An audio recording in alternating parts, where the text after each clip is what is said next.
Ako kasi gusto talaga true love. You are just a dream. Would you date someone who's performant? Ako personally, no.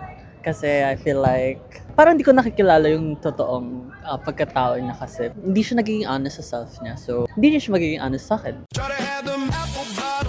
So, I don't think it's gonna work for me. I totally agree. Yeah, what he said. Ibang facade lang yung nakikita ko. Yes, facade.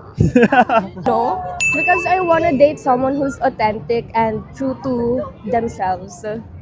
Yeah, same answer po. Same answer. Me, no. For me, no. No rin po.